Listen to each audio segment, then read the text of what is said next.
So today we're going to be talking about Aiptasia.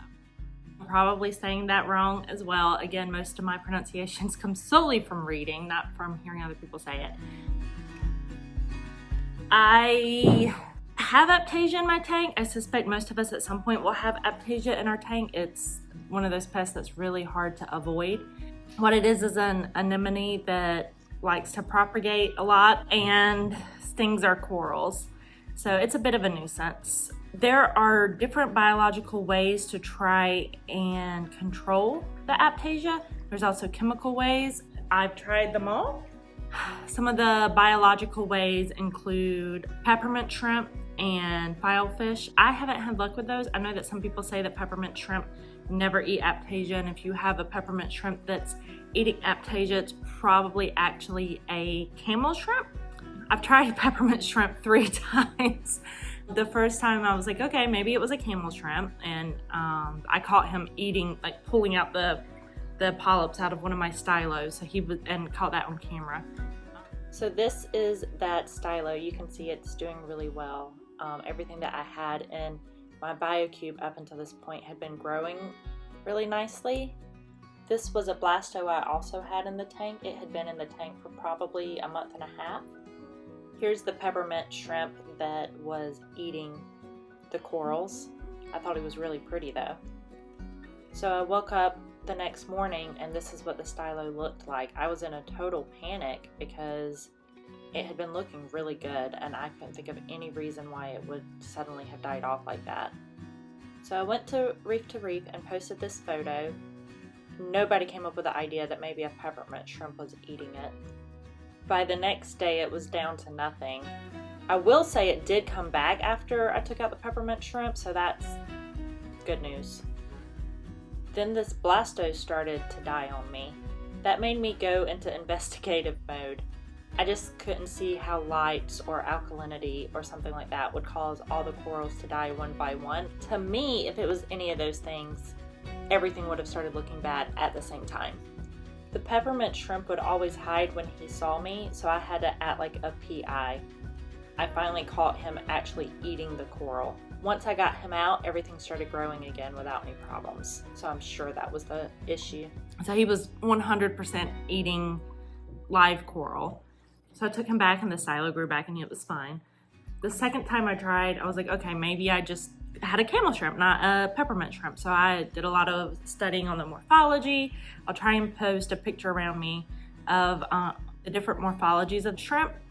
But as far as I could tell, it was a peppermint shrimp. It matched all the patterns that it was supposed to have. It still ate my coral. It went after my blastos. I was not happy with it. So he got taken back and the store owner noticed that she was full of eggs. So I was like, all right, maybe that peppermint shrimp was just really hungry. It was about to have babies. I'll try one more. So I tried another one. Didn't have eggs. Made sure the morphology was that of a peppermint shrimp.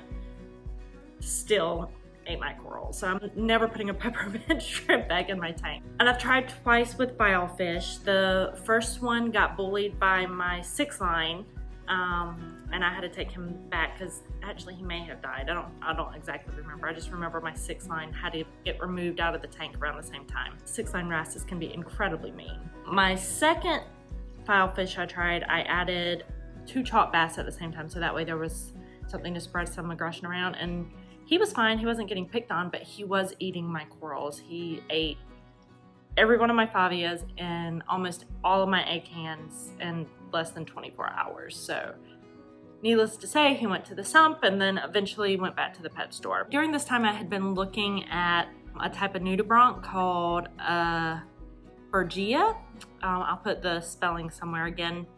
Sorry if I'm saying it wrong. The Berghia Nudibranchs, or Berghia Nudibranchs, eat only Aiptasia. So they're an obligate eater of Aiptasia, which means that that's the only thing they eat, and if they don't have Aiptasia, they die. So they're safe for your tank because they are only going to touch the Aiptasia, and that's the only thing you want them touching anyway. The problem is they are so good at their job that they can starve themselves out. So I was having a hard time. A lot of times the prices are a bit high. Some of my local fish stores had them closer to like $20, $30. And that was a big price tag to swallow when a peppermint shrimp is $6. But after all the corals that that became fish food or shrimp food, that price tag didn't seem too bad. So I went and got some, and it got rid of my Aiptasia for probably a good 3 or 4 months. I haven't, maybe a little bit longer. I haven't seen Aiptasia in my tank in a long time, and I started seeing it, and I started using Aiptasia-X, which is the chemical compound, and it kills them.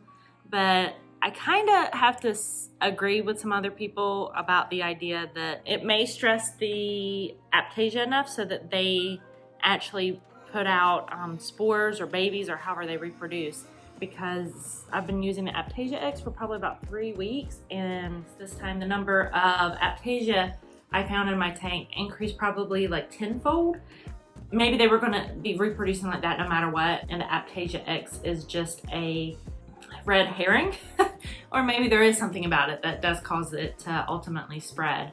I'm not really sure. Maybe without the Aiptasia-X it would have increased 100-fold. Who knows? Might be interesting to set up a few tanks one day and do an experiment with that. That'd be kind of fun. See what happens with some Aiptasia with Aiptasia-X and without Aiptasia-X. So I decided to just go to Salty's Underground. They're a well-known provider of the Berghia Nudibranchs. The price seems to fluctuate a lot. The sizes that I got were, the first day I looked at them, were like $8, and by the time I decided I just needed to bite the bullet and order a couple, they were $11 each. So I don't have a big tank. I don't actually know how many you're supposed to have per gallon.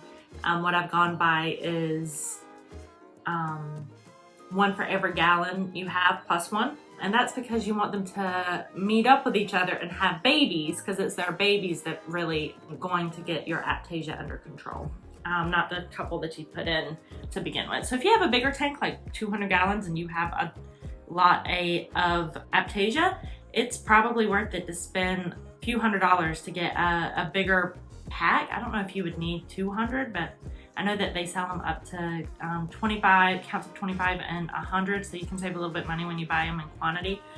But as long as they can find each other so that they can lay eggs and have baby nudibranchs, then you should be good. It's slow to begin with. You don't see them. You might think that they've all died, and then Aiptasia's gone. I've done this before and it worked, so I'm going to do it again. I just got my box in. Alright, so I got an email letting me know that they would be here today, and they also told me to make sure I was keeping an eye on my porch, because sometimes the delivery people don't ring the doorbell, and they didn't, so I'm glad that they suggested that. Thank you, Salty Underground. So I'm opening the box with you guys. We'll see exactly how it looks.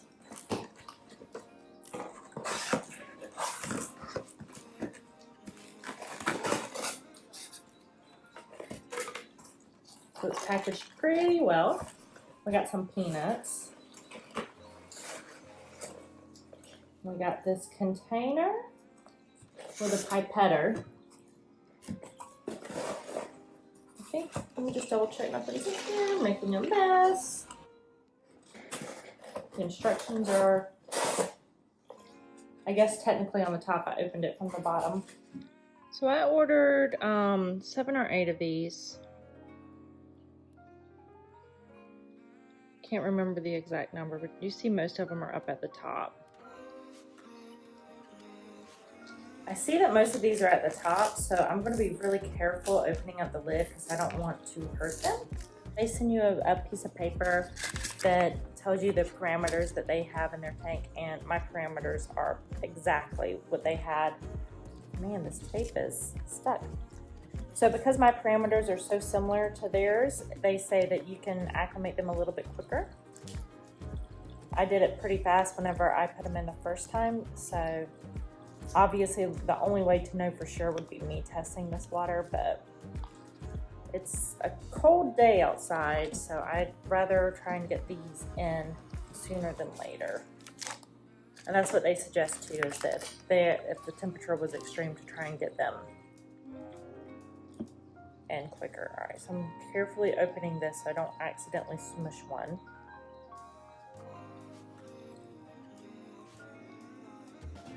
Y'all can see them on there, so they're pretty small. So I'm going to pour them into this container.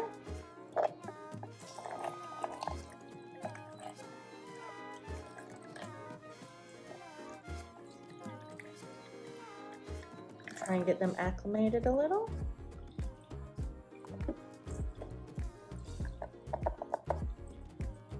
He doesn't want to come out, so I'm going to gently try and spray him out. He's like, heck no.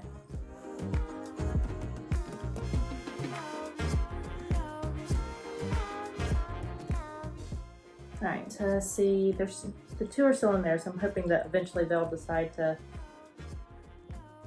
join their brethren. So let's see, 1, 2, 3, 4, 5. Actually, this is 2 right here, so that's 6. There might be 2 together right there too. So see, there's 1 right here. I think there's actually 2 right here on the lip.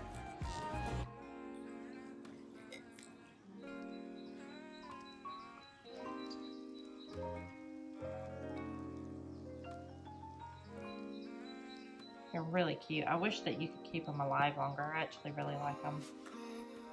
There's the other one that's down there not wanting to come out. I'm going to get a small cup since these 2 aren't wanting to come out, and I'm going to get some tank water to mix in here with them. So that way, I'm going to mix a little bit of water in there.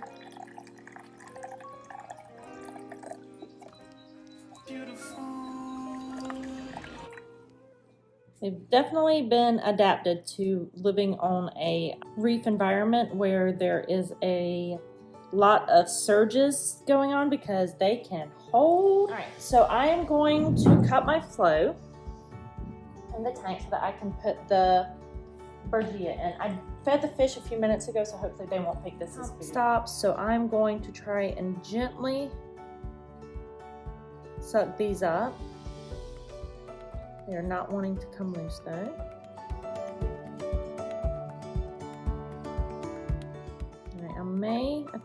Now that I'm thinking about it, I think last time what I ended up doing was actually just sitting the whole lid in there. I'm gonna sit the lid next to a rock. I know it has an Aiptasia on it.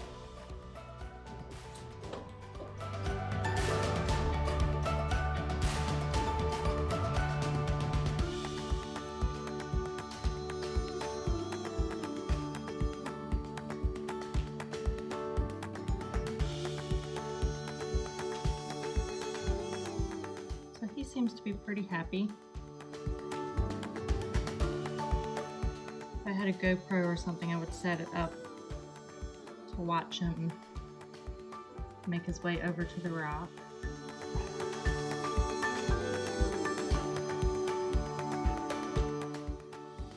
And I picked this spot because there's an Aiptasia right there. There's an Aiptasia right there. There's one down lower right there. There's some up there. There's a bunch over here. One thing that I've heard, that I've read, I don't know if this is true or not, is that you don't want to put them directly on an Aiptasia because the Aiptasia also has the ability to eat them. I wouldn't be surprised if that was true, but I don't know for sure that that's true or not.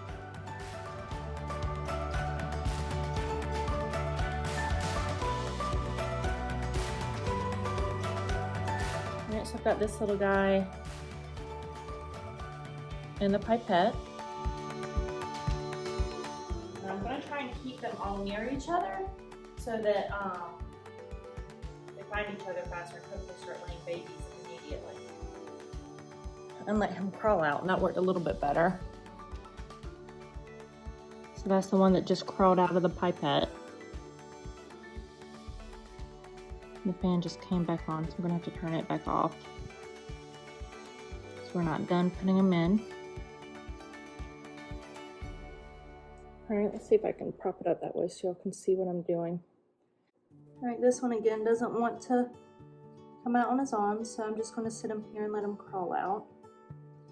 Hoping y'all can see it.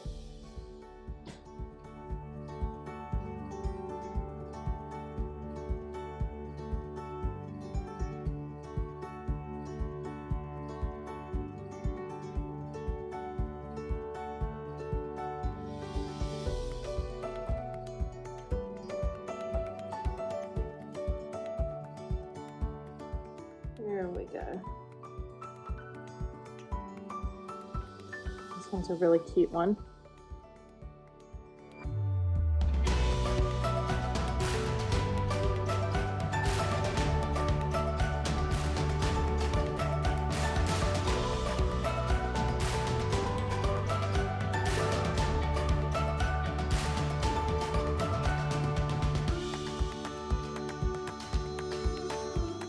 I think I'm just going to try and wedge this in here so that he can, oh nope, it's going to float.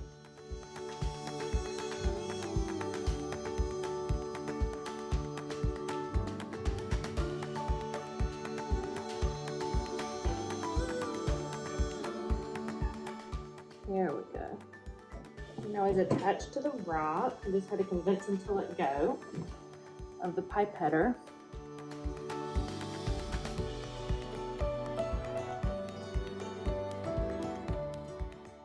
He seems quite happy to crawl out all on his own.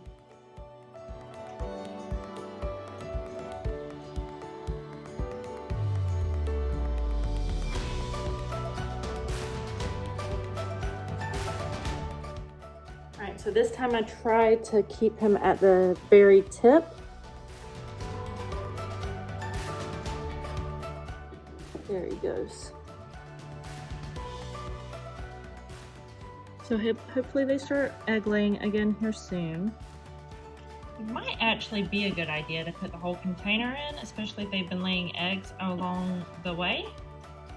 I looked in the container and I didn't see what looked to me to be eggs, but I'm not a nudibranch egg expert. Just put a pair of glasses in front. They all got put in around the same spot. Hopefully they'll be able to make their way across the whole tank and eventually eat up all the Aiptasia that I was showing y'all.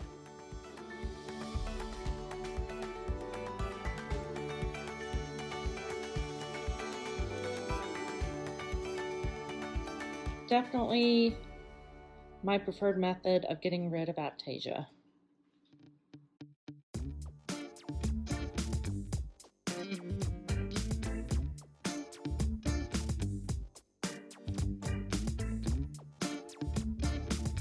One day, maybe I can go back and correct all these and just do a pronunciation lesson. Berghia, the Berghia Nudibranchs. Berghia Nudibranchs.